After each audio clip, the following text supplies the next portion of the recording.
কোনো গ্যারান্টি নেই। আজকে আমরা সবাই আমাদেরকে জেগে জেগে থাকতে হবে, বাড়ির আমাদের পিছনের দিকে দিকটা পুরো ফাঁকা এরিয়া, ওদিক থেকে যদি এখন 30-40টা ছেলে ঢোকে তাহলে আমরা কি করবো?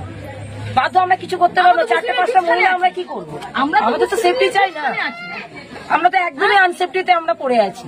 আমাদের কাছে কোনো সেফটি বলে কিছু নেই, নামের খালি রবীন্দ্রনগর থানা, কোনো সেফটি নেই আমাদের কাছে। নমস্কার। আর এক বছরও যেখানে 2026-এর বিধানসভা ভোট হতে বাকি নেই, আগামী বছর এই সময় হয়তো 2026-এর বিধানসভা ভোটের ফলাফলও প্রকাশ হয়ে যাবে।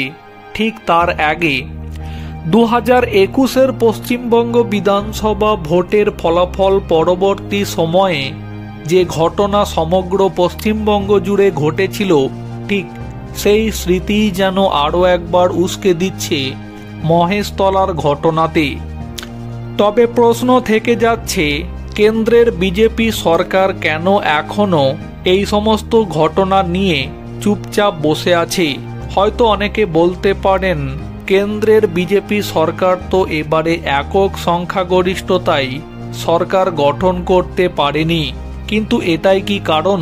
2021-এর বিধানসভা ভোটের সময় কেন্দ্রে যখন বিজেপি সরকারে ছিল তখন তো সংখ্যাগরিষ্ঠতাই ছিল তাদের, তাহলে তখন কেন তারা কোনো সেইভাবে পদক্ষেপ নিতে পারেনি? এবার মহেশতলার ঘটনা প্রসঙ্গে জানাতে গিয়ে পশ্চিমবঙ্গের এক হিন্দু মহিলা জানাচ্ছেন, নিজেদের মান সম্মান রক্ষা করতে শাঁখা পলা পরে রাত জেগে পাহারা দিচ্ছেন তারা। বর্তমান তৃণমূল শাসনকালে পশ্চিমবঙ্গের অবস্থা যেন এমনই। তারা সকলে ভয় পাচ্ছেন যে রাতের অন্ধকারে যদি গুন্ডারা ঢুকে পড়ে তাদের ওপর অত্যাচার শুরু করে তাহলে তারা কি করবে? পুলিশের ওপর আর কোনো আস্থা নেই সাধারণের। একটা সময় যা পাকিস্তান এবং বাংলাদেশে হতো, আজ সেটাই পশ্চিমবঙ্গে হচ্ছে। এ কেমন পশ্চিমবঙ্গ?